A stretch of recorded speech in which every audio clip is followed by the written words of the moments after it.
I'm going to be excited when it does.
Hello and welcome to Welcome Home Radio. The waters in the mortgage industry can be pretty muddy, whether it's investing, leasing, renting, home insurance, or myths and misconceptions. Welcome Home Radio has the answers for you, the consumer. And now, to help you make the right home buying decision for you and your family.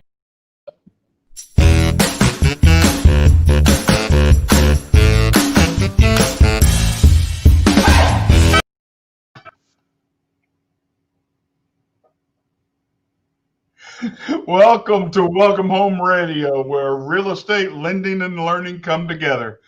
This is your mortgage market update for October 14th. Stocks and bonds are slightly higher this morning. And earlier this morning, the MBA released their application data for the last week, showing the overall application volume was down from the previous. Refis were flat and are still 44% year over year. Purchases were down almost 2%. And that means a 24% year-over-year growth for them. Interest rates are still roughly 1% lower year-over-year. The producer price index for the month of September was released, showing an overall wholesale inflation is up. The numbers are low, but the increase was sharp and could lead to bigger inflation in the very near future. The biggest impact was shipping costs, transportation, whether land, sea, or air. These higher price costs will make the way for the consumer, causing inflation across the board. So we all need to be aware of that. Renting is on the rise. Across the U.S., it's up 2.7%. We see this industry in some turmoil with people not able to move forward due to many unknowns like jobs, schools, and landlords are taking advantage and raising rates on renters. More people are needing help to move into larger space for kids going to school and mom and or dad working from home as well. I believe many business and personal decisions are on hold until after the election. And in saying that, everyone please exercise your right to vote. Vote your values. Not many countries can say they have the rights we have. So please, please exercise them. Today we have a very interesting show as we continue the previous discussion on timing in the real estate market. And joining me as always, my good friend Alan Pace. How are you, sir? Good afternoon, Mr. Thomas. I'm doing well. Yourself? Oh, blessed and highly favored. Thank you. Hey, I wanted to start us off because I want to share, as you do and as anybody out there, any professionals, they all have continuing education. Well, guess what I did yesterday? I was in a Zoom call with over 240 plus LOs getting my continuing education. And kind of interesting, the topic of appraisals came up. Hey, we're talking all about appraisals across the nation. And of course, representation was literally from the east to the west, north, south. And everyone across the board was having trouble with appraisers. In fact, one person quoted their normal appraisals were right around 650 to 750. They had a quote back from an appraisal. If you pay us, we can do this one on this date, but you pay us $2,260, $2,260. We can meet your due date. But if not, we'll be delayed by almost 2 months at the price earlier. And it just kind of culminated everybody sharing some experiences, which we've seen heavier on the pricing, much slower appraisals. And I believe you're seeing the same thing on your end. Is that not true? That is true. For the love of me, it's the one thing in what I do that you have no control over as a realtor. You know, the lenders are doing the lending, they're hiring the appraisers or however that works. But then from there, we're all out of the loop, lender, realtor, everybody. And Yep. hell, I don't know if it's going to be a week or 4 weeks or I don't, you know, even with the comps, you do comps and you think you've been doing this a long time and you have, and you look at the comps and then they look at the same stuff and decide totally different.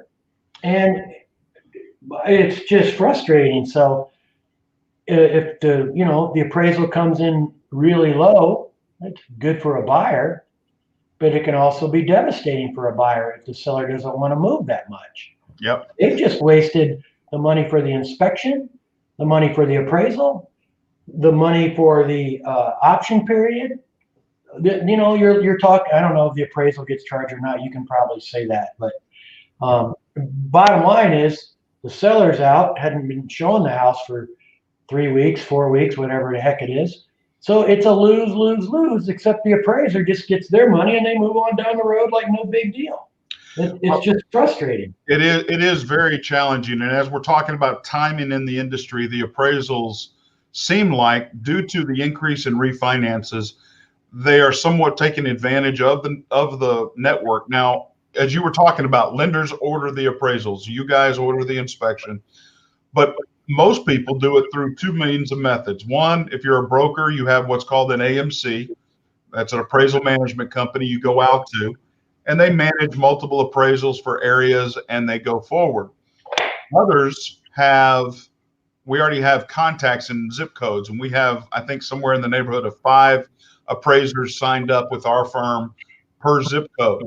And so we're able to utilize them, and they seem to be working together in, hey, I'm going to charge this, I'm going to charge that, and taking their time.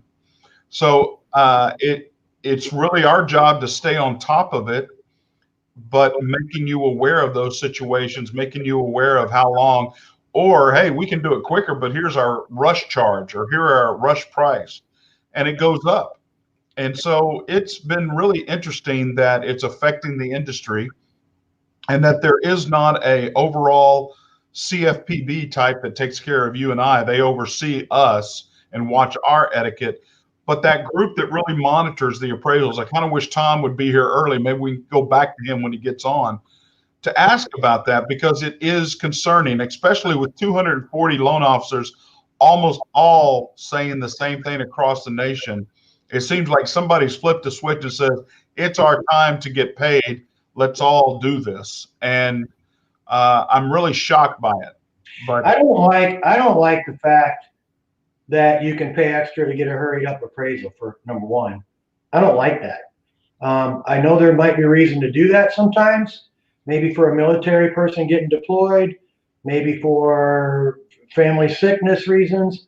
I get it. But, every time you hurry up and you have the money to pay somebody to hurry up, the people that don't have the money to pay somebody to hurry up are getting hurt. Those people are waiting longer. And I'll just say this. The way I understood it all these years is appraisals are an unbiased part of real estate. The realtor doesn't get involved in it. Once the lender does the ordering of it, they don't get involved in it. And it's up to the appraiser to give us an opinion of price, obviously, for the lender to be able to recoup their money should something go wrong. That's all understood. But I don't like cutting corners. I don't like when certain people can get stuff other people don't have, access to. And I'll tell you, the people that get hurt the most are the people that don't have the means. And those are generally FHA loans and VA loans. Now, there are VA people that have saved a lot of money being in the service, and they have plenty of money, but they take advantage of the 0% down thing. I love that. But a lot of people, FHA and VA, don't have money to be hurrying things up. And they're already fighting hard to get the house because there's 5 offers on nice houses, especially in that price range. So I don't like when we have to deal with. And so I picked up another listing and had a talk with them. It's the first time they've sold a house. Okay. They bought one before. The first thing out of my mouth was talking about appraisals and the whole appraiser process. I said, one, I've been doing it a long time. I think I understand it. Two, just when I think I know something, stuff changes. What you're alluding to. 208 other lenders from around the United States of America are dealing with the same thing. So I know I'm not alone. So the first thing out of my mouth with the seller was, we're going to ask this price. We think we can get that or close to it.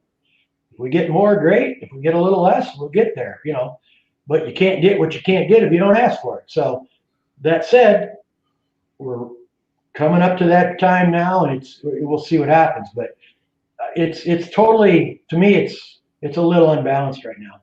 Well, I think one of the things, let's make sure, and listeners, please, if you have a question, if you have a comment in there, please make sure you put it in the comment section. We'll be glad to respond and get to your questions and or comments. But one of the things I think that lenders aren't doing, which is what we do, we are still averaging 27 days nationwide on purchases.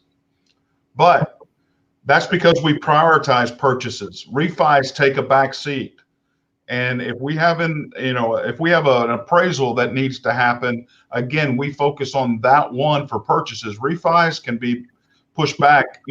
Our refi days are right around 46 days. Well, back to the first thing you said about averaging 27 days.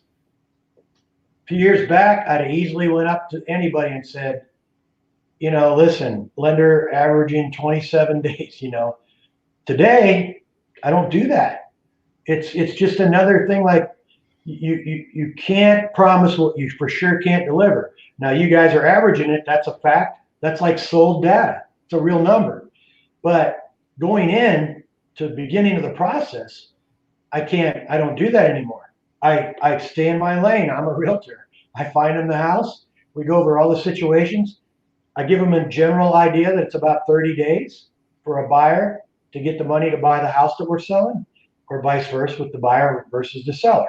So, but I don't, in today's world, I'm glad you said appraisal right off the bat, because I will tell you, I talk to a lot of realtors too, obviously, and we're all frustrated. I mean, there are people that deal in those different homes that might get their appraisals faster. They have money to spend, but most realtors deal with average people. And it's frustrating, Blair. Well, it is, and it's frustrating for us, and that's why I bring that up right off the bat. Was not only was I see it in my little bubble, my little world that I deal with, but all of a sudden 240 plus loan officers are all saying the same thing across the nation. Yeah. The biggest challenges they're seeing is the East Coast, Northeast Coast, as well as West Coast. They're seeing a decline. A lot of things are not coming in at appraisal value anymore. The market is changing. And that's an interesting part of how do you know? Why is that? Is it because it's more available? People are leaving. I don't know. I'm thinking, hey, there's people leaving. You've got to get whatever you can get for the property. Maybe that's why. But I don't know how the appraisals do. We're, like you said, we order them. We cannot talk to them at all. And that's the way it should be. We shouldn't have influence over that when they're trying to establish fair market value for a lender. I mean, it's hands off. But if you're a seller, you just try to give the appraiser all the information you can positively. And really the buyer wants it to come in at fair market value too. Nobody's trying to rip anybody off. So that's that. And I know, I represent Fathom Realty, and it's just been wonderful being there. Appraisals are a big deal. And next week we're having a great big appraisal Zoom call. And the reason they're doing that is because they're getting, the district directors and the big brokers are being pounded all the time about these appraisals. And obviously a broker who's got experience with real estate, they can't do anything about appraisals either. It's a different. But what they need to do is educate their people, their realtors. And so there will be one or two appraisers on that show. And I'm sure they're going to be inundated with questions. I wouldn't be surprised if a couple of lenders were on there too, as some of these people do both, realtor and lender. Well, and the thing is, you can challenge an appraisal. You can go back, and I have had my experience in 5.5, almost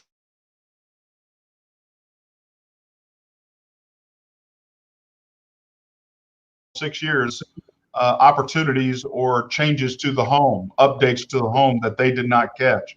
So it is possible to successfully defend and or change an appraisal, but I've also seen it where they're not even willing to change at all. So I've protested appraisals, and obviously you do it through the lender. And I've done it with a lender brought by the buyer, and I've also done it with me being the buyer with my lender. And, it got nowhere. I mean, it took time, and, they put it in paper that they did reevaluate and they think they did it right. In one case, I think it was a $270,000 house, that appraiser came up $1,500, citing something about a fire hydrant being really close to the house. And that was it. a fire hydrant close to the house? Yeah, kind of like he's an insurance guy. Like it's more value having a fire hydrant close to the house. And I just started giggling, like, what is that about? I can understand an insurance company doing it. I don't get I don't know where they're going, but pretty much the way I looked at it was they were just saying they did it right the first time, but hey, here's a stupid reason, we'll go up a little bit. It didn't matter. I mean, it didn't really matter much, but it just, I don't understand it. I'm frustrated by the amount. First off, I don't understand why it takes on an average of 3 weeks. And I know there's realtors out there saying, my lender does it in a week. Well, every time a realtor says that to me, I go, I don't want to hear that. Don't tell me that that's an A for your side. Okay. I don't want to hear that. And okay, who's your lender? Let me call and talk to him about that. Well, they tell you the truth. Well, we've gotten some done in a week. Well, so have I. So if we take your offer, you're going to get this appraised in a week. Oh, I'm not saying that. No. Well, of course not. He's a lender. He's not an appraiser. How can he say that? So I think like 208 people nationwide lend. There's a lot of realtors that are frustrated too. And it'd just be interesting the next time we have an appraiser on the show, we can discuss it. So to put it in context for our listeners, is the appraisal happens once the commitment, and this is when we order it. It's when I get confirmation either from the borrower or from you as the buyer's rep that, hey, we're okay. The inspection is good. You can order the appraisal, because it is going to be a third-party fee. You are going to pay that up front. Very rarely do we roll those in, except in the VA world where we roll in the cost. We can do it in other cases, but we don't. It's a third-party cost out of our pocket. And if something happens and it doesn't, we want that paid up front. So that timing, and normally it's scheduled in a 2-week fashion to give them time, the due date. But a lot of times, and more recently this year, they have come back more and more to saying, I can't make that due date. I can't make that time frame, or I can do a rush for this amount. So just to let people know, understanding appraisal's timing, that's what you're looking at and taking up. Now, during that same time, that the important step before that is the inspection. And I don't know how other people do it. I just know how I work with you, Alan, and others like David Tanner online here. I let you know I'm not going to order the appraisal until you tell me after the inspection or you're done negotiating. I don't want to take away any negotiating power from you as the buyer rep to say, hey, what's going on with the inspection? Are you good with it? Or are they negotiating that time? And normally that takes anywhere from 2 to 3 days, 4 days? Well, inspections, like we talk about in real estate contracts all the time, everything's up for negotiation. So the option period's kind of a big deal. That can be a short option period. And if that's short, then the inspection's short. So that means that they have an inspector that'll do the house in a day or two. Most option periods are 7 days, thus most inspections are 2 or 3 days out. I got one under contract Saturday and the inspection is today. So we'll look at the thing tonight or in the morning, and they'll either put some kind of repair amendment together and get it to us, but we have until Saturday at 5 p.m. to get that done. So it just depends. Inspections generally happen 2 to 3 days, sometimes 4, but you need time to negotiate after that inspection. And that's the most important part, I think, about timing of inspections is that negotiating. And if the seller rep already knows you've ordered the appraisal and they already got a scheduled date, that tends to take away that negotiating power of both sides. So we wait for that order, that appraisal after the inspection. And so like you said, we're depending on that option period, 2 to 3, maybe up to 4 or 5 days going forward. Now, also coming into this, we have a signed contract. We have 3 days to disclose the actual loan program to the borrower. They're the ones, we can't do anything until that disclosure is acknowledged and or signed. So once that happens, once we have documents updated and everything else, we go into a processing period. And processing on a standard mortgage purchase normally is going to take 24 hours. Now, what does that mean? That means it's going to go in, another set of eyes is going to look at it, it's going to be updated and or, hey, we need an updated document, we need this completed, we need that completed before it goes to underwriting. Processing is very important. If it's a refi, it's going to be done in 72 hours. Again, priority in our business, in our side, is that we prioritize purchases. Somebody already has their home. We're not worried about refinancing. That can take place in that time. But purchases have due dates. People are making plans, movers, all that. So again, purchases take priority. So during that process, what are you doing after you've negotiated the inspection? Are you really just waiting? Are you helping the client work through some things? What are you doing during that period?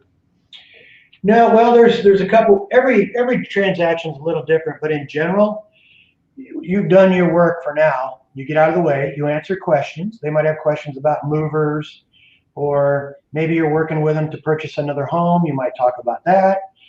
Or if it's a first-time buyer, you're sticking a little closer, helping them, telling them what to expect next, things like that.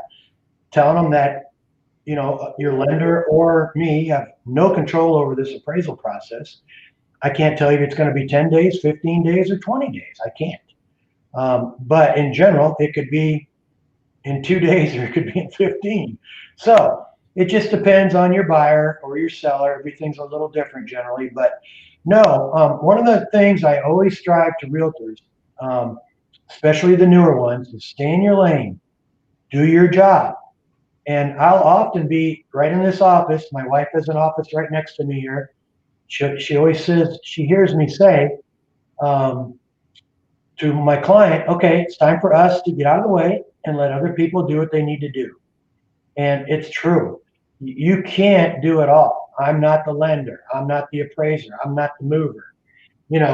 So yeah, you do step aside and you let people run their lives, feed their family, work, things like that, but you're always available. You're always available. Well, and I think I know you're checking in with me on a weekly basis. I check in with you, updating you at least weekly, if not more, and that our communication.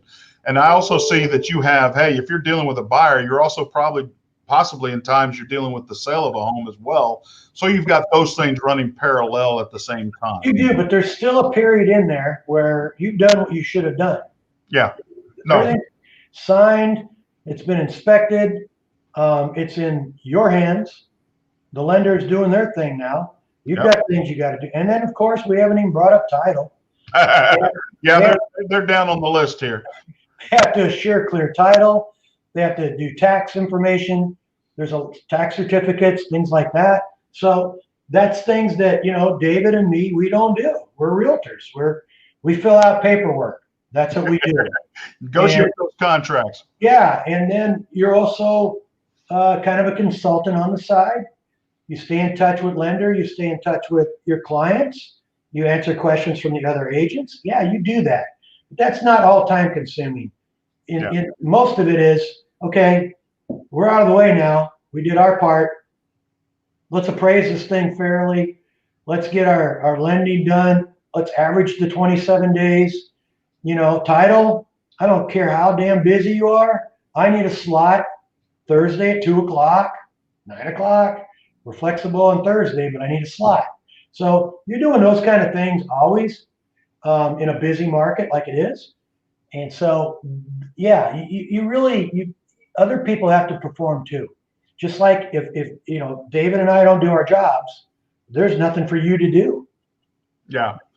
Well, and again, there are things going in, like you say, in conjunction with all this timing. So we talked inspection, we've talked appraisal, we've got processing done. At the same time, you brought up very interesting, title is ordered. When that purchase contract comes in, almost immediately I order title and I order insurance and I order that appraisal all at the same time. And title generally takes anywhere from 10 to 15 days. And depending on where you're at, what title company, normally they're in the same county that are utilized. Now, let's talk about that real quick. Title is selected in the guidelines. It's selected by the borrower, but normally it's selected by the seller. Is that not true? Well, that's changed over the years too.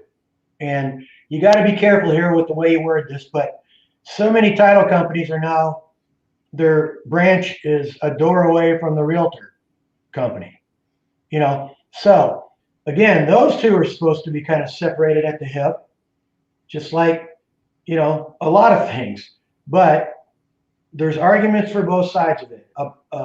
You get an experienced realtor who's, like, say, worked at a big realtor company for 10 years, and they have their favorite title company, which incidentally is right across the hall, and it's easier for them, okay?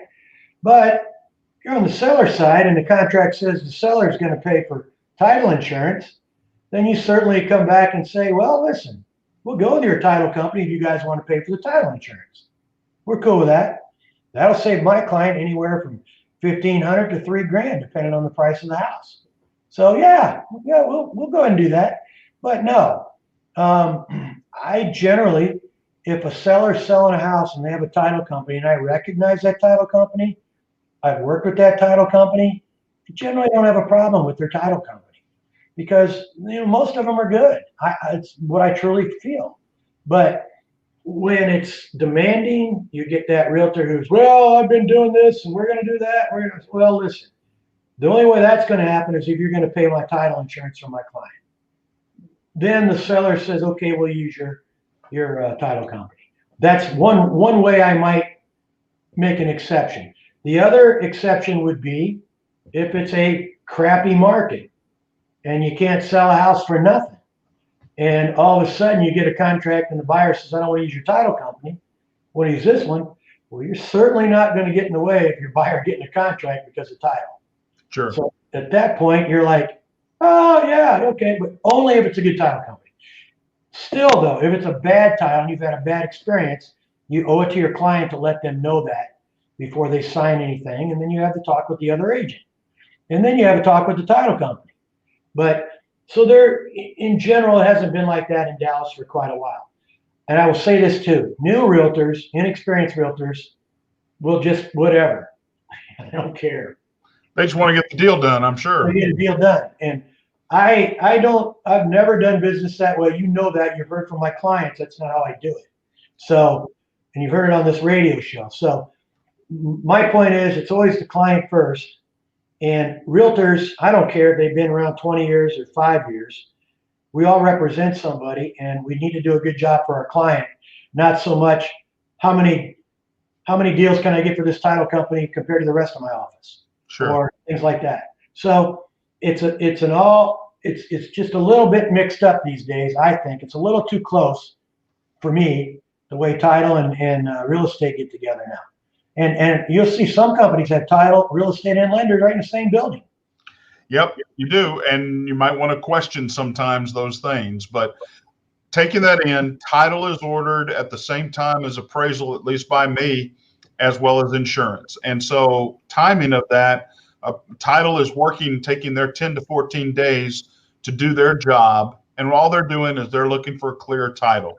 We want a clear title agreement. We want that insurance to go, and we do not want to have an issue. Sometimes those things have held problems or had issues brought up and nobody knew about them.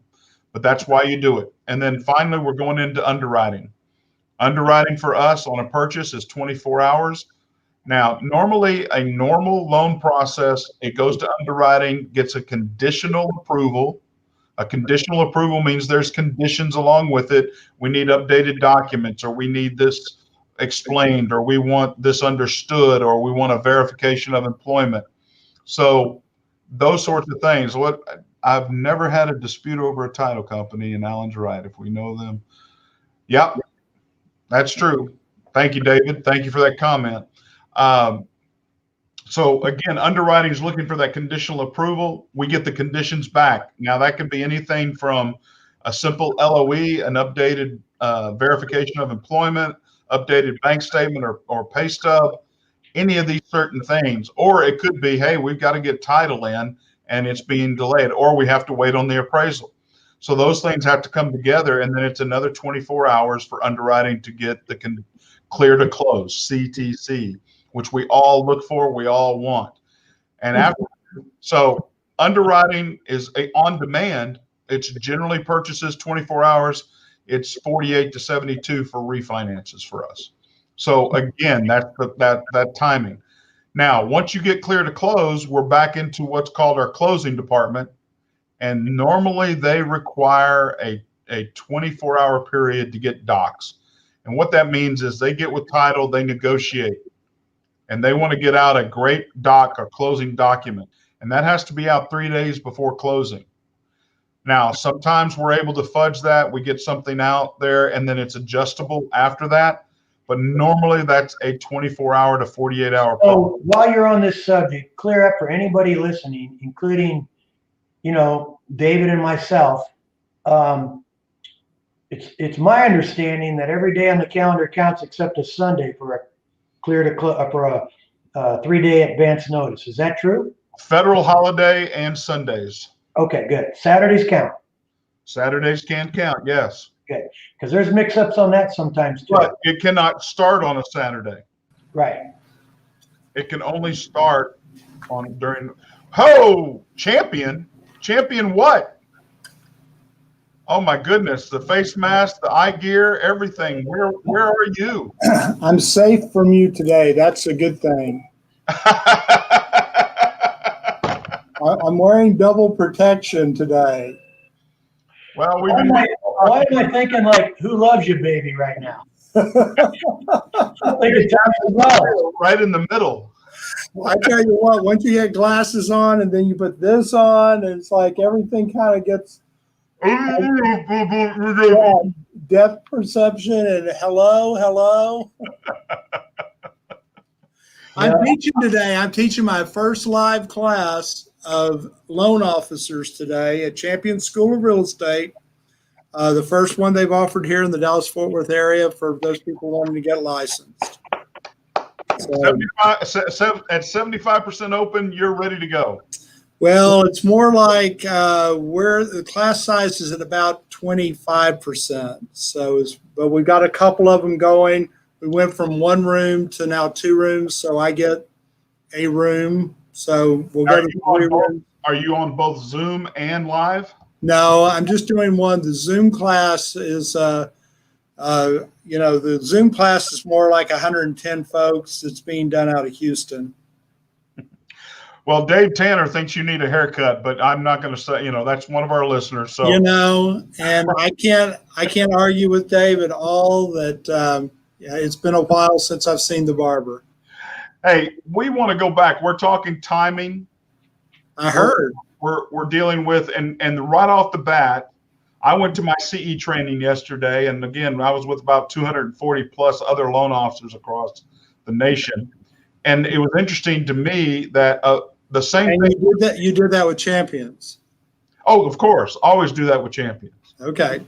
But we have appraisers situation that is a concerning situation where on the east and west coast, they were talking about appraisals have gone from $650, $750 up to $2,000. Oh yeah. And help our listeners understand, why is this happening? And are appraisers trying to hold us hostage? I mean, I understand the refi market is going, but what's the governing body to watch for the pricing and how long they take? Okay, so these are very good questions you've been asking. I will tell you, underneath the underlying core logic for an appraiser is that it's awfully darn hard to become an appraiser. You have 2 years of apprenticeship. You have to meet TREC standards.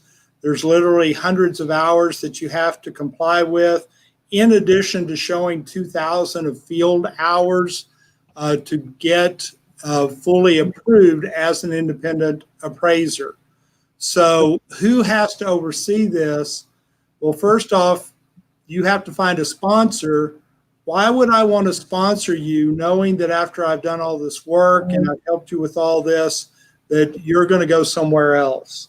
So the number of possible appraisers has been, I won't say exponentially declining, but in comparison to the number of people in the industry that are needed, it has been declining.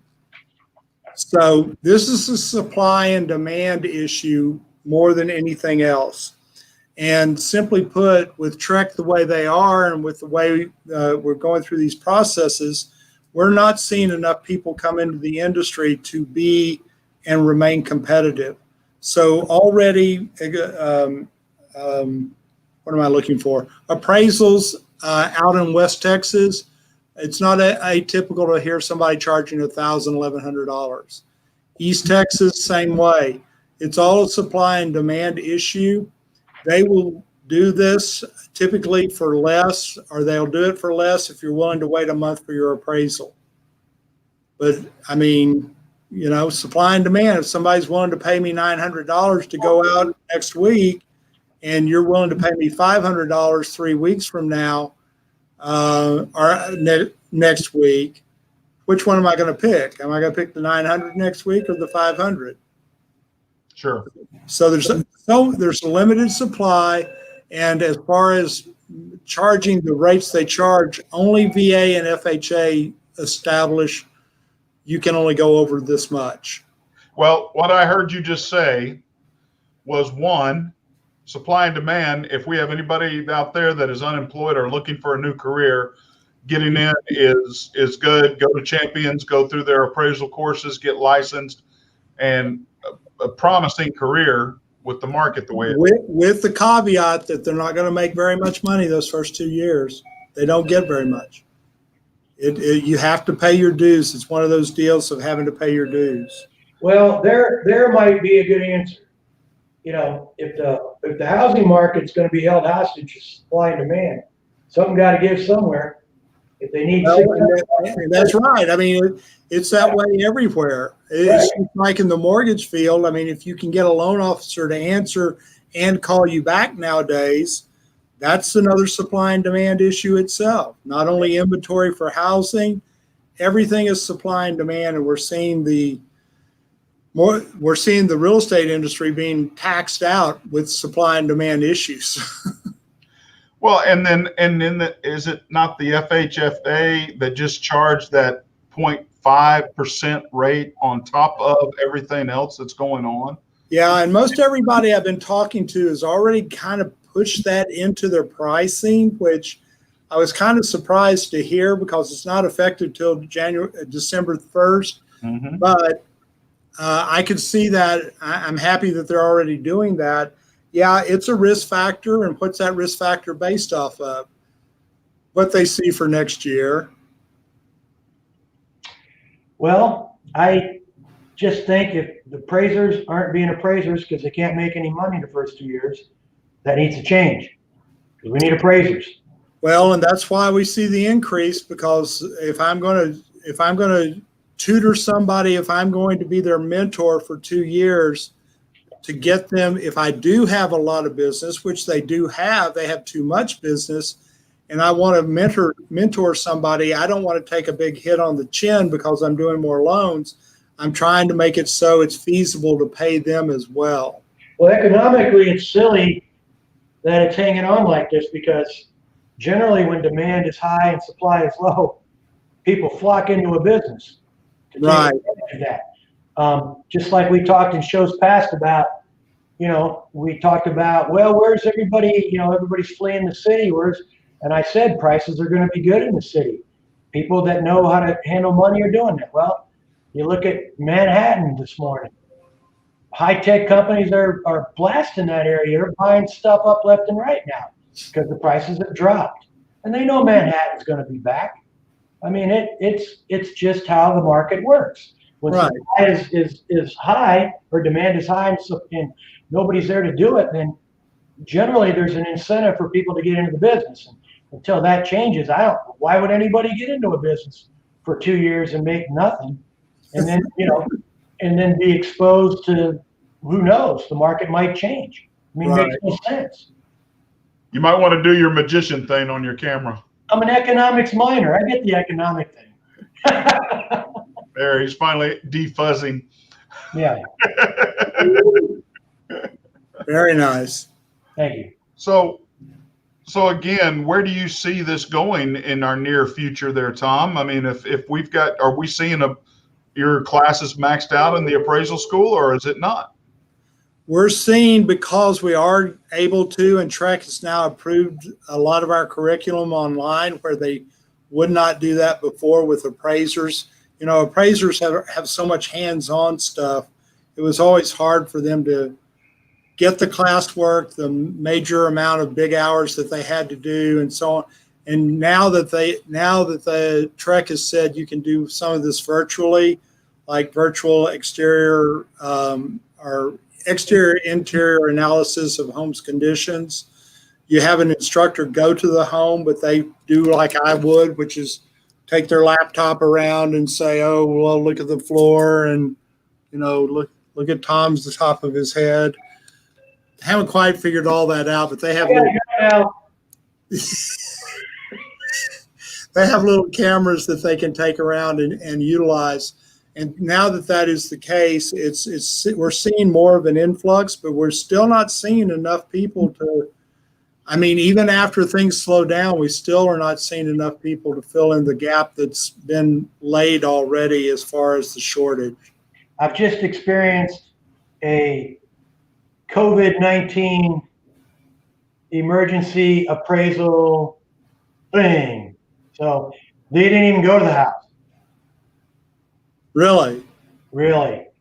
They didn't go to the house. And I've got the wording, and I should have had that printed out. I wasn't sure. I didn't know we were going to talk appraisals right off the bat, but it was worded so they send all the pictures you have, and if you represent the seller, send all the pictures and all the upgrades made to the home and all that kind of stuff. So didn't go to the home.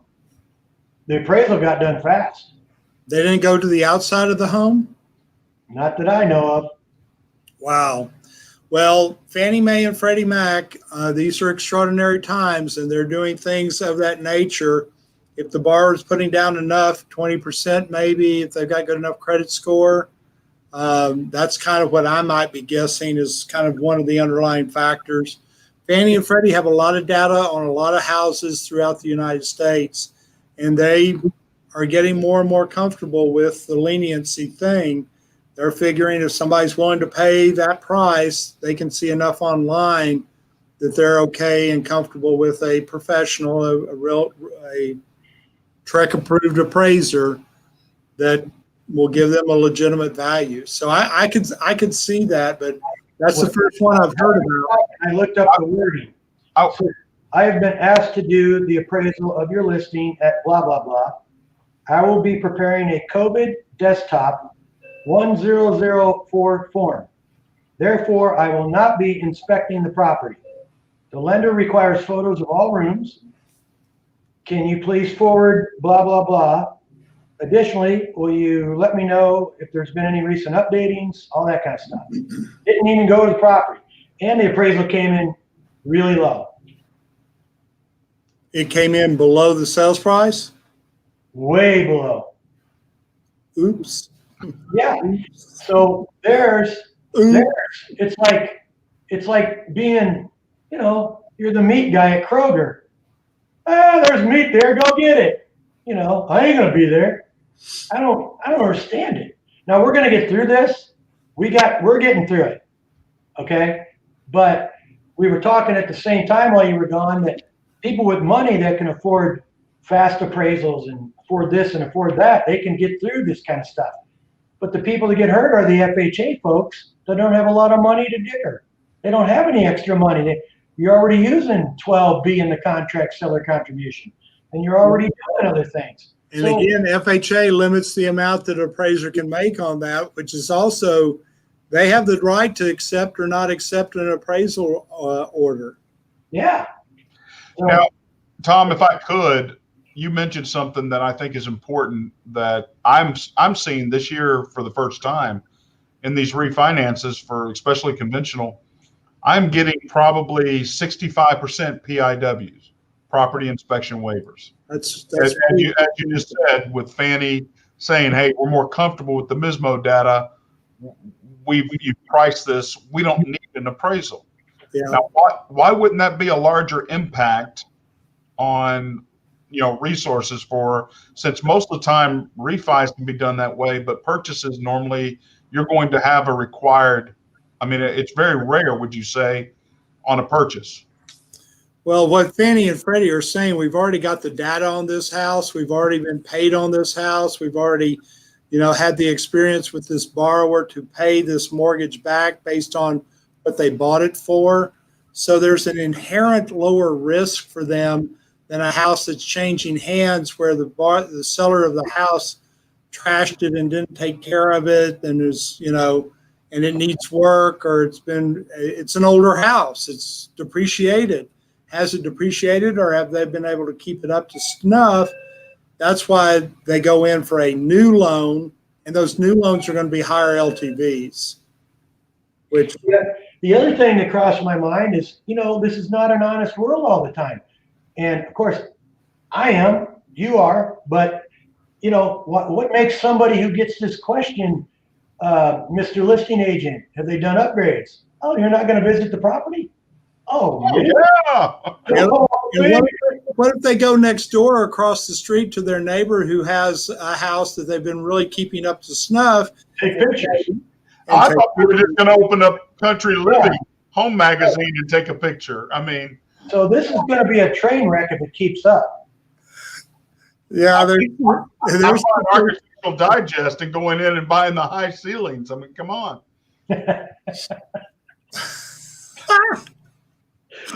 Oh Lord. Oh my, we're figuring out and telling our consumers out there how to beat the system. Great. Oh, you're not coming. Okay. What a $200,000 house for $350,000. This is awesome. Yeah. No, to me, it's a serious subject. When I start getting, first off, I generally never hear from an appraiser unless they can't get in the house or there's a dog or something, every now and then you'll get a call from an appraiser. Well, can I say something to you, Alan? When you said what you said, I immediately thought about, in my military background, people offloading their job onto someone else. That's exactly what it sounded like when that appraiser says, well, I won't be visiting, but you need to send me pictures of this, this, this, and this. I mean, like, that is offloading my job to someone else. And you're in a position of saying pictures don't lie, but they also don't do justice for a home that has a nice flow, feels good when you walk in it. You can obviously see it's been taken care of. It doesn't, you get none of that with and the appraiser that came on our show flat said that kind of stuff mattered. Flat said it. When I walk in a house, I've been doing this. I understand how this, that kind of stuff matters. And I don't like this hide behind COVID. I'm not going to do my job thing, and whatever price I come up with is what you and the lender and the seller and the buyer got to deal with. Good luck. Well, it sounds like, guys, we need to get our appraiser back on here. We need to have a good conversation if we can make that happen, because we're out of time. We've already gone through our timing, and we hadn't even reached all the topics again. But I sure do appreciate the time. I appreciate our listeners, and David, for all your comments. Thank you so much. Let's keep them going. And the bottom line is, here's my thought for the day, if I can share. We live in a country that gives us rights. Exercise them. Please go vote your values. Most states are open for early voting. Please go and vote. I thank you. I'm Blair Thomas. And I'm Tom Holm, and I voted. And I'm Alan Pace. My wife's voting right now, and I'm going tomorrow. There you All go. right. Bye, Guys, God bless you. take care. Bye-bye.